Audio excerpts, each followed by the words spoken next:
Hey, good morning, Trondheim friends. This is Pastor Sue coming to you with this week's edition of Patio Ponderings.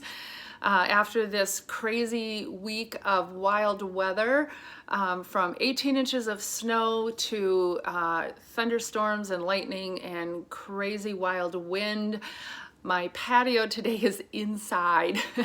I am in my home, in our living room by our mostly undecorated Christmas tree yet.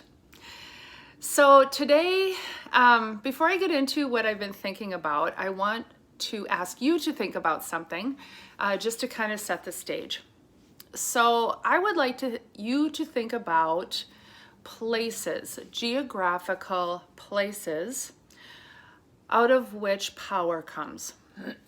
So think about, I think the most obvious one is Washington, D.C., place where our national government is and our military powers are. Okay, that's one place. You can think about those places more locally.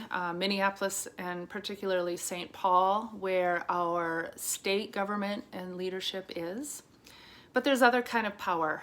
Think about New York City, where a lot of the financial and economic systems are. Wall Street, right? Those are places, geographical places.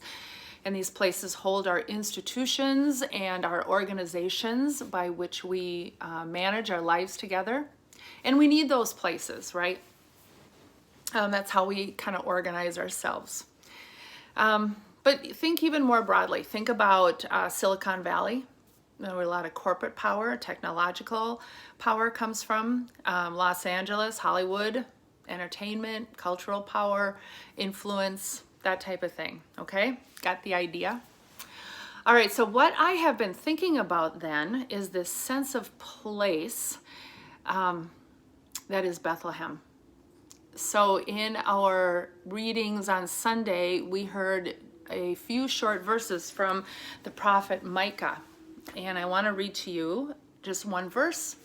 This is Micah chapter 5, verse 2. But you, O Bethlehem of Ephrathah, who are one of the little clans of Judah, from you shall come forth for me one who is to rule in Israel, from origin, whose origin is of old, from ancient of days. So the ruler of Israel, the Messiah, the Savior, the power of God is coming out of Bethlehem. The least of these places,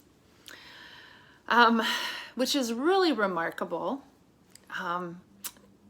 In that time, the places that ruling power came out of would be Rome, where the military and the government power would have ultimately been held, but also Jerusalem, where the religious power was held, right? That's where the whole religious center of everyone's life was in Jerusalem.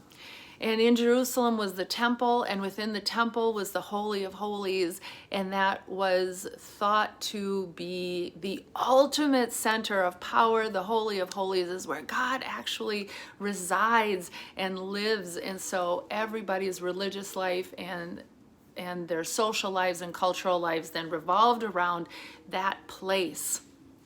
And if God is going to show up as a human being, wouldn't we expect, Lena's joining me today too, wouldn't we expect that ruler to come out of the temple, out of that center of their religious life? And yet, Jesus doesn't. And in fact, Jesus doesn't ever take up his power in that place. Think of in our country how, we always hear these kind of American dream stories where people from small town USA, all the places in the boondocks, and then people come out of there to rise to power and influence.